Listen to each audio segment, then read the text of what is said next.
It's a beautiful Tuesday morning in the city of Lagos, Southwest Nigeria. My name is Damola Ogunshakin. Let's go straight to the front pages of the daily, starting with Vanguard.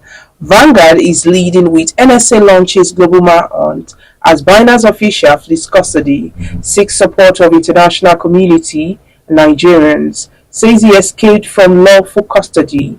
Arrest security personnel. We want safety of our officers. Resolution of issues with Nigeria. That's according to Binance. You can see that story on page 5. And here there's a picture with the writer that says the released school pupils abducted at Kuriga village received at Sakashim Ibrahim House, Kaduna yesterday. On page 26, OKUAMA killings. Let displaced villagers return home. Niger Delta leaders beg Tinubu. You can see that on page 26. Call to acquit 3 NSA protesters. Amnesty International demand release of others. Labour Party convention to go ahead amid Abure and MLC fights. And on the page 19, there's above the banner, CBN slashes BDC exchange rate to 1,270 naira to $1. Gumi quizzed over comment on kidnappings. You can see that on page 13. On page 11, how Nigeria saved 300 billion naira on second Niger bridge bypass design. That's according to Mai. And lastly, on the Vanguard newspaper, NGE expresses concern over growing insecurity. Comment Governor Revolutionary Project in Enugu. Now the Guardian's front page just says electricity asset vandalism over 117 power towers cost 12.8 billion naira, threatens $7 billion loan. And on page 29, 6 died, 30 injured in Plateau communal clashes. No ransom paid for 137 Kaduna pupils, says the federal government. You can see that on news page 3. Still on news page 3, Nigeria unveils a $200 million global donor initiative to boost SMEs. Lagos arraigned 2 medical doctors for alleged involuntary manslaughter. You can see that on page 8. Trade unionists demand removal of Ajayi Abure from Labour Party. That's a 3.7 trillion naira budget pardon scandal at National Assembly. That can be seen on editorial page 12. And lastly, on the Guardian, business page 15, federal government to liberalize metering, allow consumers buy directly from approved vendors.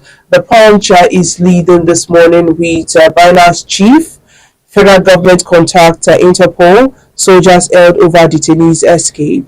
Flynn crypto guru holds British and Kenyan nationalities, escaped via Middle East airline. NSA office is saying that escape shock security agencies, detained soldiers risk disciplinary action.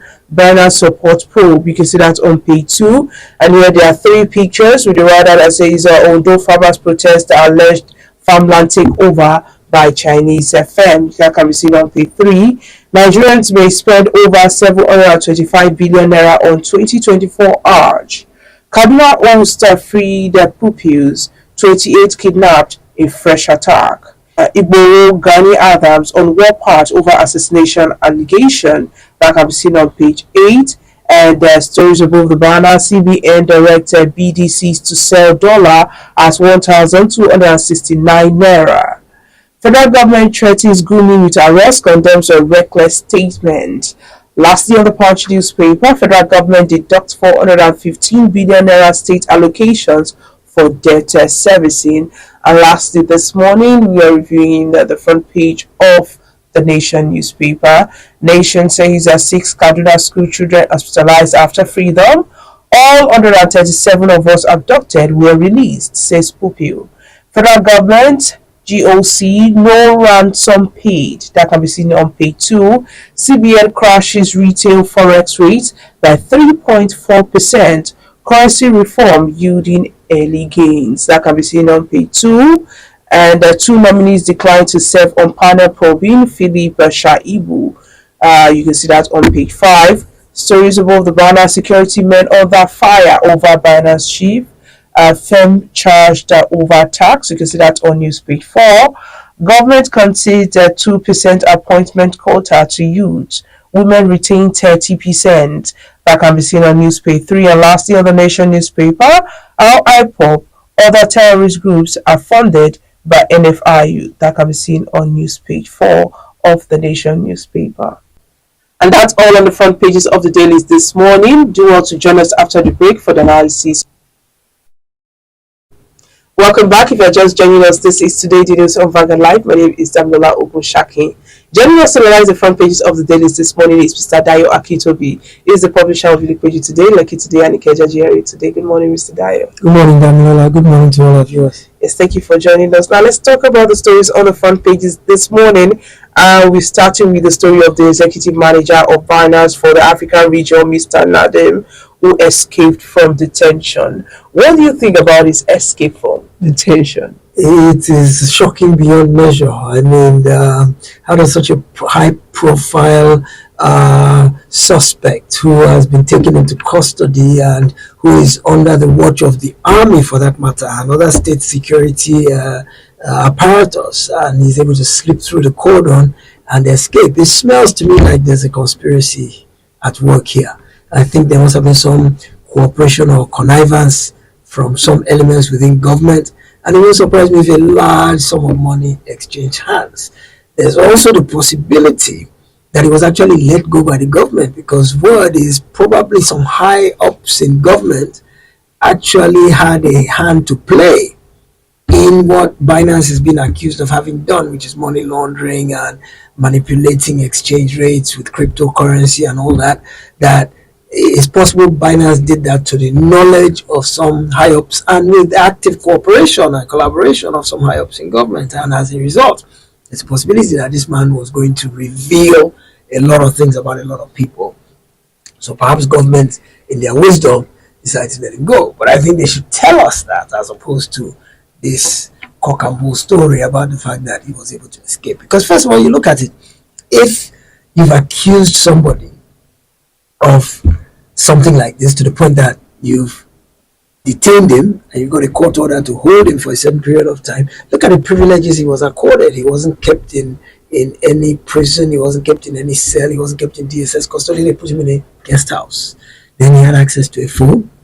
Then they took him to the mosque they say, well, because they wanted to accord him the courtesy of Ramadan, the Ramadan period, that when the Friday prayer came, he requested to go and pray.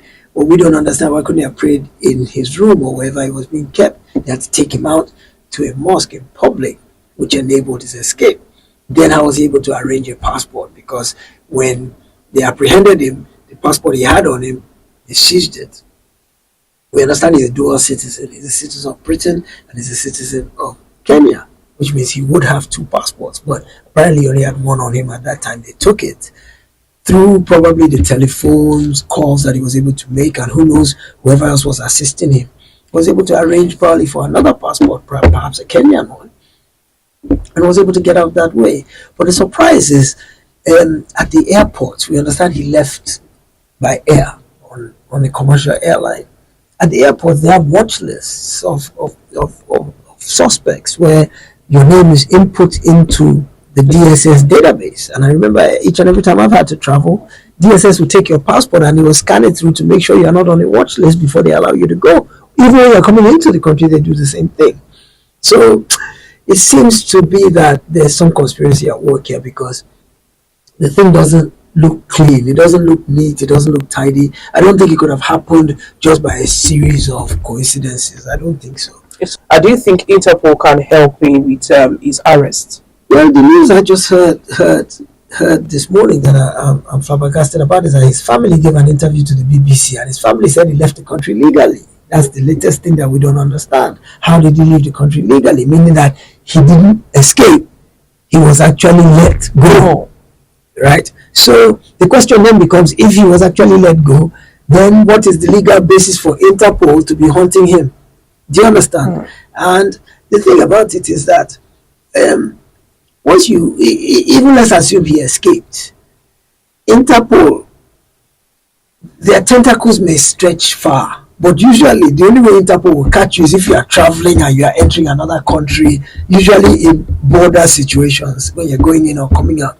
If you are in a neutral country somewhere, you lie low and you stay in your home and you don't make any waves and you are not visible publicly and you can stay for years without Interpol catching you. Interpol is not local police, so they won't be going into villages and hamlets, digging everywhere to find an individual.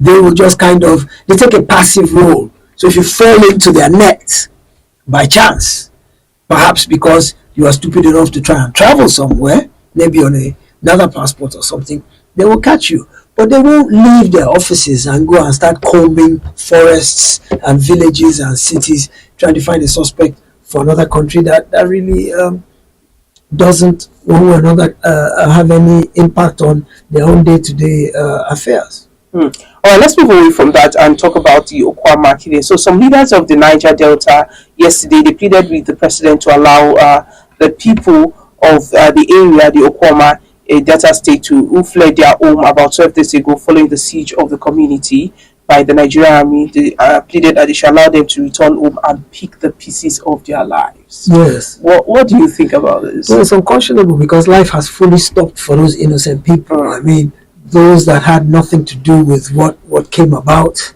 their lives have been put on hold and completely disrupted. So you're looking at it, there's 12 days now. They're out of their comfort zone. They're out of their daily lives, how they earn their money, how they earn their keep.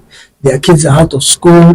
They themselves, so much disruption has occurred because the military went in and took over that community and said, we're staying here until we find those responsible for killing our compatriots, our fellow members, and we're not going to leave.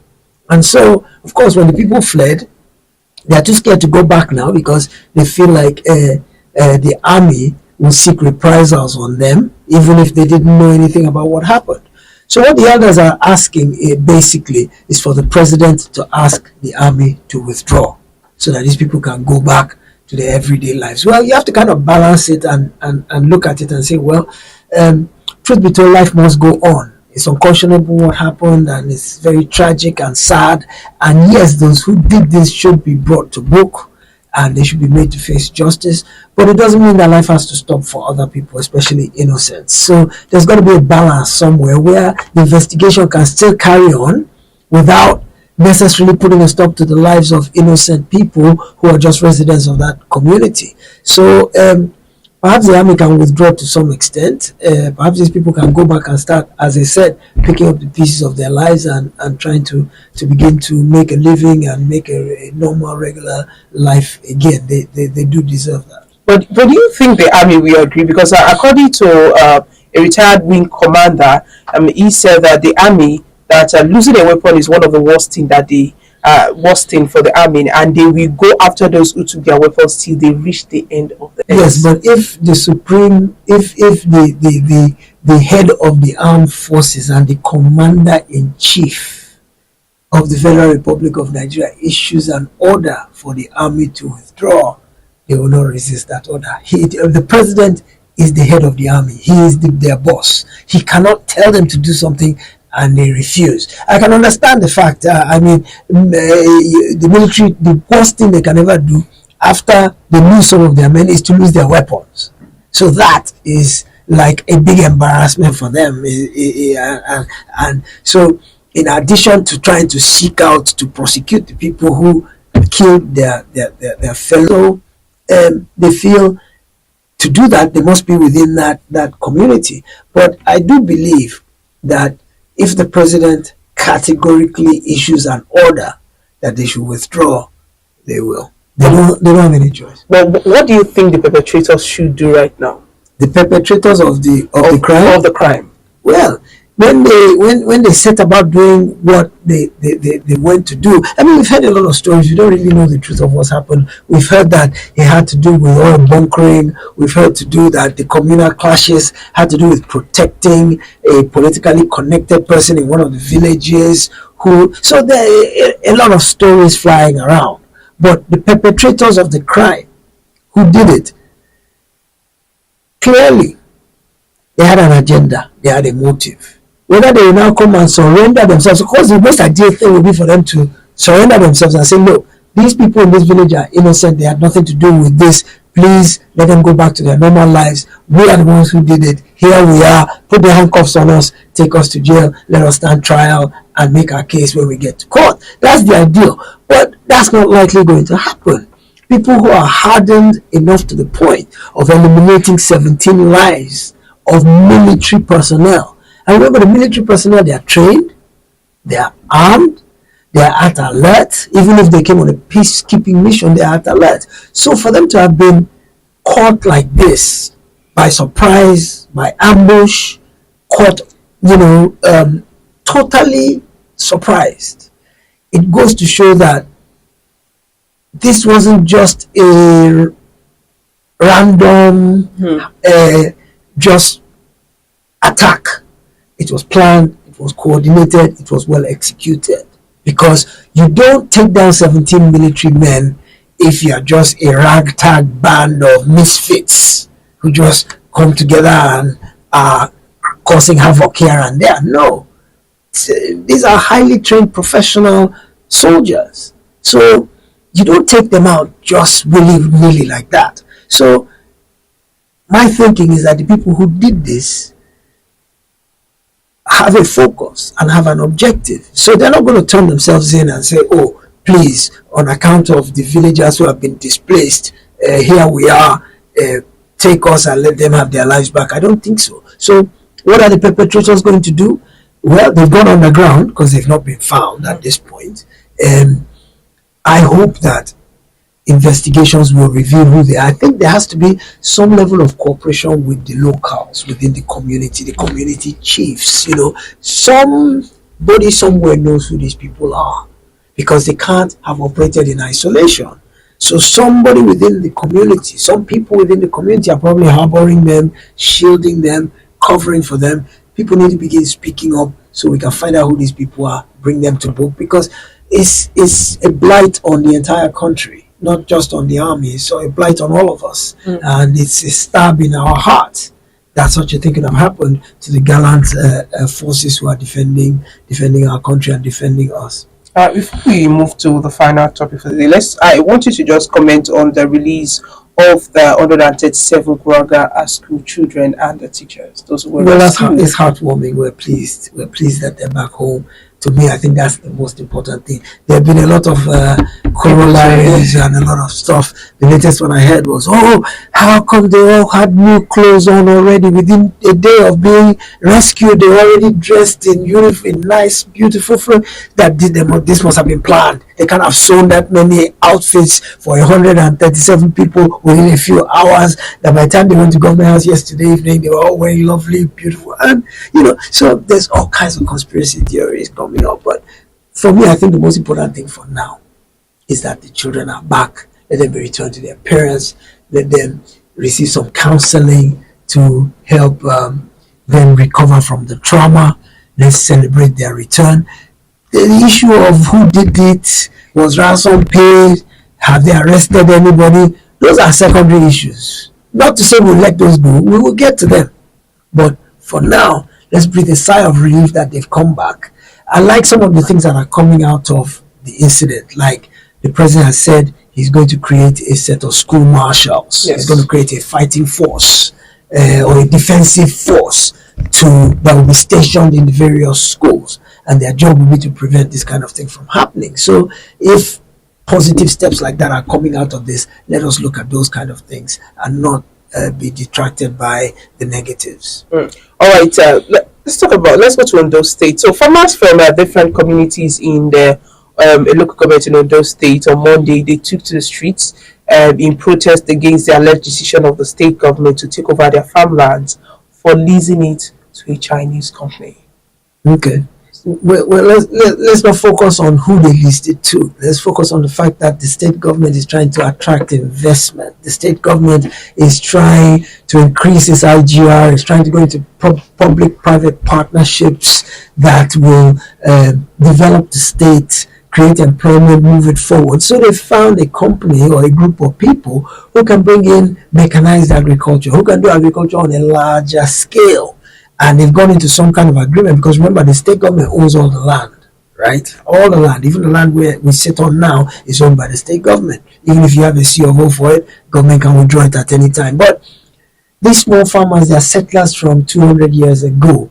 They may never have properly acquired the land. Maybe they're living somewhere and there's an empty field next door. They start growing on it. So their livelihoods depend on farming in those communities. So they've been dislocated by virtue of the fact that the government has gone into agreement with this Chinese firm that they will now do large-scale farming on the land as opposed to subsistence farming that the individual small-scale farmers are doing. That's enough to feed them and their family and maybe a little bit to take to market on market day, as opposed to now what this Chinese company is going to come and do and grow en masse, probably do food processing with off-takers, the whole 9 yards. So you can't blame a state government for looking for progress for its people, but at the same time you have to do it with a human face. So you can't just close your eyes to people who have been there for 200 years and feed their families from there, feed their communities from there. So I think there's going to be some kind of an accommodation. And I read somewhere where the chief press secretary to the state governor said